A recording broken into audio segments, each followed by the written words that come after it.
ఇక మెగా పర్యాటకం infra irrigation power EB నుంచి టూరిజం రంగంలోకి ఎంట్రా.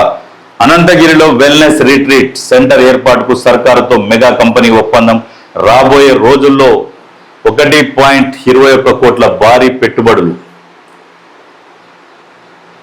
వెల్నెస్ డెస్టినేషన్ గా హైదరాబాద్ ను తీర్చిదిద్దే లక్ష్యంలో తొలి అడుగు.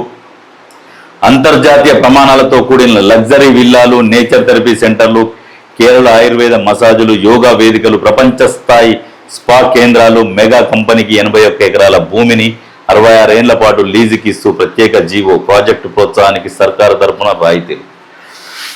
ఇక్కడ ఏమేమి వస్తున్నాయి అంటే అంతర్జాతీయ ప్రమాణాలతో కూడిన నేచర్ థెరపీ సెంటర్లు, కేరళ ఆయుర్వేద మసాజులు, యోగా వేదికలు, ప్రపంచ స్థాయి స్పా కేంద్రాలు. ఇవన్నీ మనిషిని రెగ్యులర్గా ఆరోగ్యవంతంగా ఉంచడం కోసం ఇవన్నీ వీళ్ళు ఏర్పాటు చేస్తున్నారు. ఇట్లాంటి కంపెనీలని ఎంకరేజ్ చేస్తే మన రాష్ట్రం కూడా చాలా అభివృద్ధి చెందుతుంది. చూసే వాళ్ళకు కూడా మంచిగా అనిపిస్తుంది.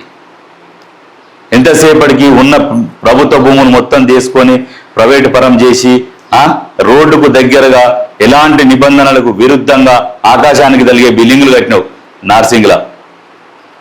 ఔటర్ రింగ్ రోడ్డు కానుకొని మరి నీ సెట్ బ్యాక్ లేకుండా ఏమి లేకుండా ఆ 10 సంవత్సరాలలో చేసిన నీ అరాచకం, నీ రియల్ ఎస్టేట్ దందా మొత్తం నార్సింగ్, కోకాపేట ఆ ఏరియాలో కనపడుతుంది. ఎవరి ఆ బిల్డింగ్లు అంటే ఎవరిని అడిగినా చెప్తారు బినామీలే అని. ఎవరు బినామీలే? మీ బినామీలే.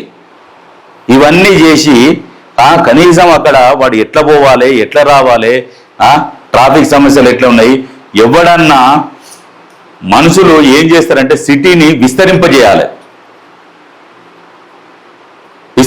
జనాలు ఎక్కువ ఉన్నప్పుడు ఏం చేయాలి? సిటీని విస్తరింపజేయాలి. 2-3 చుట్టూ ఉన్న టౌన్లను కూడా సిటీలో కలుపుకునే ప్రయత్నం చేయాలి. మీరేం చేసారు? దరిద్రులు ఉన్న సిటీలో ఆకాశానికి తలిగే బిల్డింగులు కట్టి ట్రాఫిక్ సమస్య లేవనెత్తారు. 10 సంవత్సరాలల్లా మీరు చేసిన పనుల వల్ల మొత్తం ట్రాఫిక్ ఇబ్బందులు. బయటికి పోవాలంటే ఒక్క దగ్గర నుంచి ఒక 10 కిలోమీటర్లు పోవాలంటే 1-2 గంటల సమయం పడుతుంది.